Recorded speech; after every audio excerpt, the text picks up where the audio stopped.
Hello students. आज हम देखते हैं भारत में मिट्टियों के प्रकार और उनके वितरण के बारे में। भारत में कितने प्रकार की मिट्टियां पाई जाती हैं और उनके क्या खासियत है, चलिए देखते हैं। भारतवर्ष जैसे विशाल देश में विभिन्न प्रकार की मिट्टियां पाई जाती हैं, जिसमें आपकी जलोढ़ मिट्टी, काली मिट्टी, लाल मिट्टी, लेटराइट मिट्टी जिसे बलुई मिट्टी के नाम से भी जानते हैं, और आपका रेतीली जो रेगिस्तानी मिट्टी है, आदि मिट्टियां भारत में विशेष रूप से पाई जाती हैं। इसमें प्रमुखतः हम देखते हैं जलोढ़ मिट्टी, जिसे हम एलुवियल सॉइल भी कहते हैं। जलोढ़ मिट्टी को हम दोमट और कछार मिट्टी के नाम से भी जानते हैं। इस नाम से दोमट और कछार मिट्टी के नाम से भी इसे हम जानते हैं। नदियों द्वारा लाई गई मिट्टी को जलोढ़ मिट्टी कहते हैं। यह मिट्टी हमारे देश के समस्त उत्तरी मैदान में पाई जाती है और प्रकृति से यह एक उपजाऊ मिट्टी है। जो उत्तरी भारत में जो जलोढ़ मिट्टी पाई जाती है, वो मुख्यतः 3 नदियों द्वारा लाई जाती है। वो 3 नदियां हमारी हैं, सिंधु, गंगा और ब्रह्मपुत्र। इसीलिए हम ये समझ सकते हैं कि यह मिट्टी राजस्थान के उत्तरी भाग, पंजाब, उत्तर प्रदेश, बिहार, पश्चिम बंगाल तथा असम के आधे भाग में भी पाई जाती है। भारतीय प्रायद्वीप के दक्षिणी भाग में पूर्वी तट पर भी जलोढ़ मिट्टी पाई जाती है। यह मिट्टी कृषि के लिए बहुत ही महत्वपूर्ण है। हमारे उत्तर प्रदेश में जो भी मिट्टियां पाई जाती है, मुख्यतः जलोढ़ मिट्टी ही है। तो जलोढ़ मिट्टी को हम मुख्यतः 2 भागों में विभाजित करते हैं। नंबर 1 खादर है, दूसरा क्या है, बांगर। खादर को ही नई जलोढ़ मिट्टी कहा जाता है, क्योंकि यह प्रत्येक साल नदियों के द्वारा लाई गई जमा किए गए पोषक तत्वों से नवीनीकृत होते रहते हैं। खादर मृदा का निर्माण हमेशा नदियों के समीप होता है, जिसके कारण सबसे यह सबसे अत्यधिक उपजाऊ मिट्टी होती है। फसल उत्पादन की दृष्टि से, गुणवत्ता एवं की नजर से ये खादर मिट्टी बहुत ही उपयोगी होती है। इसी तरह जलोढ़ मिट्टी का दूसरा भाग बांटते हैं, उसे बांगर कहते हैं। बांगर को हम पुरानी जलोढ़ मिट्टी, देखें दो डिफरेंस है। इसको हम नई जलोढ़ मिट्टी कहते हैं और हम बांगर को पुरानी जलोढ़ मिट्टी कहते हैं, क्योंकि यह प्रत्येक साल नदियों के द्वारा लाए गए निक्षेप द्वारा नवीनीकृत नहीं होती है। नवीनीकृत मिट्टी का फिर से नया हो जाना। बांगर का निर्माण नदियों के मुहाने से दूर होने के कारण ही ये खादर मृदा से कम उपजाऊ होती है। बार बार मिट्टियों के निक्षेपण न होने के कारण बांगर मिट्टी खादर मिट्टी की तुलना में कम पोषक तत्वों से पोषित होती है। मतलब इसमें जो पोषक तत्व होते हैं, न्यूट्रिएंट्स होते हैं, बहुत ही कम होते हैं खादर की अपेक्षा। फलस्वरूप पुरानी यानी बांगर मृदा ज्यों की त्यों पड़ी रहती है और इसी कारण इसमें हमेशा उर्वरक या खाद की आवश्यकता पड़ती है। मतलब इस मिट्टी में कंकड़ पत्थर ज्यादा होते हैं। तो आपने देखा जलोढ़ मिट्टी। और जलोढ़ मिट्टी के बाद हम देखेंगे नेक्स्ट में है लाल मृदा, क्या होता है, रेड सॉइल किसे कहते हैं। रेड सॉइल के बारे में देखिए, इस मिट्टी में लौह तत्वों की मात्रा अधिक होती है, मतलब आयरन ऑक्साइड की अधिकता होती है इसमें। इसलिए इसका रंग क्या होता है, लाल होता है। यह मिट्टी कपास, दालें, चावल, बाजरा, गेहूं आदि के लिए अच्छी मानी जाती है। हमारे देश के 18 लगभग 18.6% भाग में यह मिट्टी पाई जाती है। लाल मिट्टी का नाम या लाल मिट्टी होने के कारण इस मिट्टी में पाए जाने वाले आयरन ऑक्साइड की अधिक मात्रा है। इस मिट्टी में आयरन ऑक्साइड की अधिकता के कारण ही यह दक्षिण भारत व पठारी भागों की मिट्टियां लाल रंग की होती है, जो किसी दक्कन के अक्षय एवं चट्टानों से कटी हुई मिट्टी का ही रूप होता है। लाल मिट्टी भारत में पाई जाने वाली मिट्टियों के प्रकार का कुल 18% है, जो कि जलोढ़ मिट्टी के भारत में बाद भारत में पाई जाने वाली दूसरी सबसे बड़ी मृदा है। मतलब भारत में सबसे ज्यादा जलोढ़ मिट्टी पाई जाती है, उसके बाद सेकंड नंबर पे हमारा रेड सॉइल पाया जाता है। लाल मृदा का विस्तार दक्षिण भारत के मुख्यतः पठारी भागों के पूर्वी तट तक है, जो कि तमिलनाडु, तेलंगाना, आंध्र प्रदेश, छत्तीसगढ़, उड़ीसा, पूर्वी मध्य प्रदेश, झारखंड तथा नॉर्थ ईस्ट के कुछ क्षेत्र हैं। भारत में सबसे ज्यादा लाल मिट्टी मुख्यतः तमिलनाडु राज्य में पाई जाती है। तमिलनाडु राज्य में गेहूं, चावल, बाजरा, ग्राम में चना होता है। तिलहन लाल मिट्टी में उपजाई जाने वाली प्रमुख फसलें हैं। तो इस तरह से आपने जलोढ़ रेड सॉइल के बारे में देखा। Alluvial soil, red soil. Next हम देखते हैं ब्लैक सॉइल। ब्लैक सॉइल जो होता है मुख्यतः ज्वालामुखी के लावे से बनती है। ये कपास के लिए सबसे उपयुक्त होती है। कपास के लिए सबसे उपयुक्त होती है, इसलिए इसे कॉटन सॉइल भी कहते हैं। इसके अलावा इसे रेगुर मृदा या दक्कन ट्रैप से बनी मिट्टी भी कहा जाता है। इस मिट्टी में लोहा, पोटेशियम, मैग्नीशियम आदि तत्व पाए जाते हैं और यह मिट्टी मुख्य महाराष्ट्र में ही सबसे ज्यादा पाई जाती है।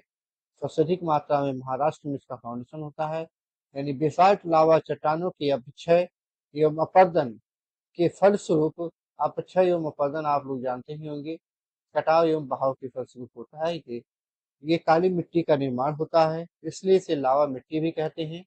लावा मिट्टी, काली मिट्टी कपास की खेती के लिए आपने देखा कि सबसे अधिक उपयोगी है। इस मिट्टी में कपास की खेती होने के कारण इसे कपासी मृदा या कॉटन सॉइल भी कहा जाता है। इस मिट्टी को रेगुर मृदा, कपासी मृदा और ट्रॉपिकल ब्लैक अर्थ और यूपी में कहीं कहीं से करेल मृदा भी कहते हैं। सूखने के उपरांत इस मिट्टी में दरार पड़ जाने के कारण ही ये स्वतः जुताई वाली मिट्टी भी कहा जाता है, मतलब इसमें अत्यधिक जुताई की आवश्यकता नहीं होती। काली मिट्टी में अत्यधिक मात्रा में चूना या फिर चूना, मैग्नीशियम कार्बोनेट, लवयस की मात्रा पाई जाती है, जिसका मुख्य कारण लावा चट्टानें होती हैं।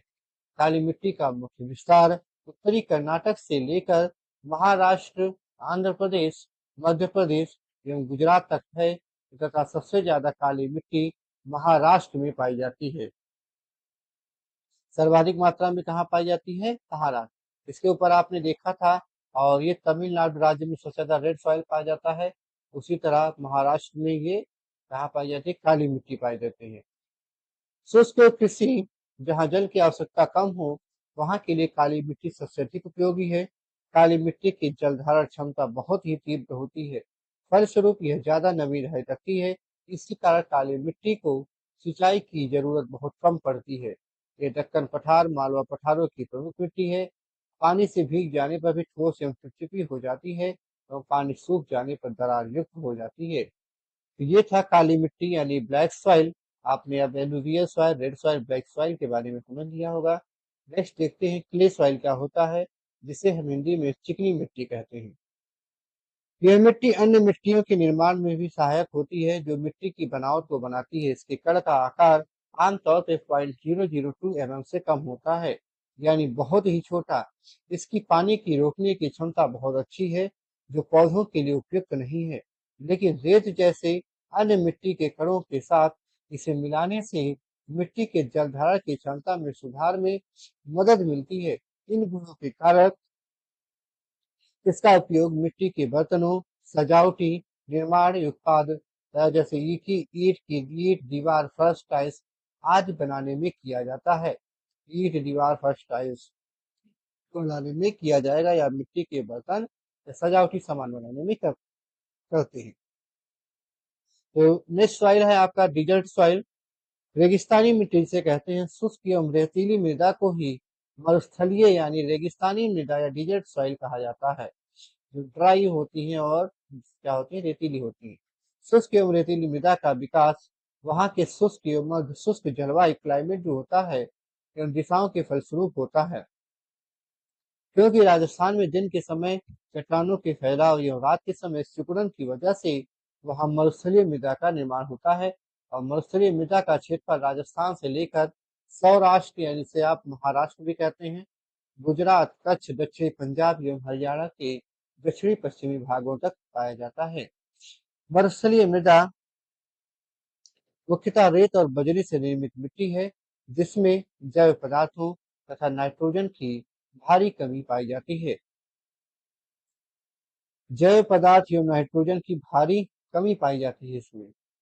नेक्स्ट मृदा के बारे में हम देखेंगे। मिट्टी जो हमारी है छठे नंबर के, उसे हम सैलिन सॉइल या लवणीय मृदा भी के नाम से भी जानते हैं। ठीक है।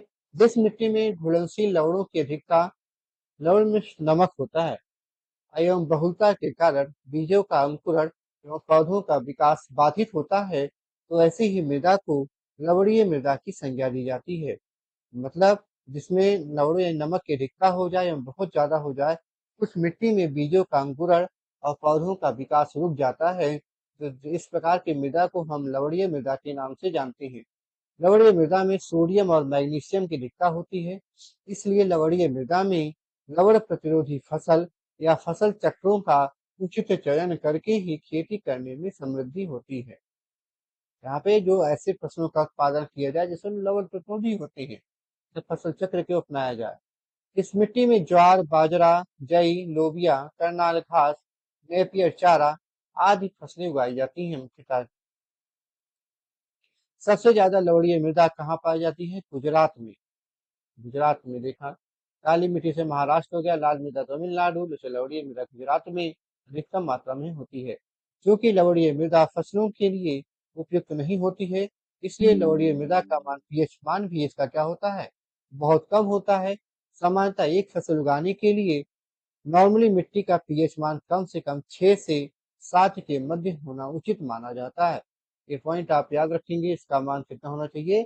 6 से 7 मिनट उचित माना जाता है इसका। नेक्स्ट हमारा है लैटेराइट मृदा के बारे में देखते हैं। लैटेराइट मिट्टी क्या होती है?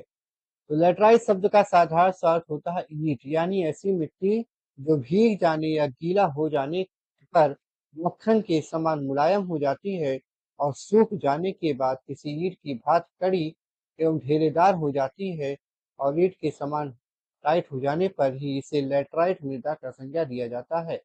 इस मिट्टी में लोहे की ऑक्साइड की मात्रा अत्यधिक होने के कारण इसका रंग लाल होता है। लैटेराइट मृदा के निचले भागों की तुलना में लैटेराइट मृदा का ऊपरी भाग ज्यादा अम्लीय होता है। इस लैटेराइट मृदा का निर्माण भारी मात्रा में तीव्र विक्षालन के फलस्वरूप होता है, जो कि सबसे ज्यादा उष्णकटिबंधीय वर्षा वाले क्षेत्रों में होता है।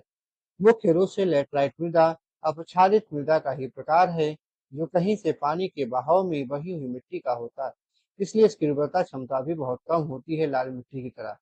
लैटेराइट मिट्टी में लौह ऑक्साइड एवं एल्यूमिनियम ऑक्साइड की प्रचुर मात्रा तथा नाइट्रोजन, पोटाश, चूना एवं कार्बनिक तत्वों की कमी होती है। लैटेराइट मृदा का विस्तार केरल, पूर्वी तमिलनाडु, उड़ीसा, छोटा नागपुर पठार, मेघालय, पश्चिमी घाट के पर्वतीय क्षेत्रों तक फैला हुआ है। ये सारे बारिश वाले क्षेत्रों में है जहाँ सबसे ज्यादा बारिश होती है। लैटेराइट मृदा का क्षेत्रफल लगभग 1.26 लाख वर्ग किलोमीटर तक है और यह कुल मिट्टियों का लगभग 3.7% आपका है। उम्मीद है आपको जो है ये लेक्चर अच्छे से समझ में आया होगा।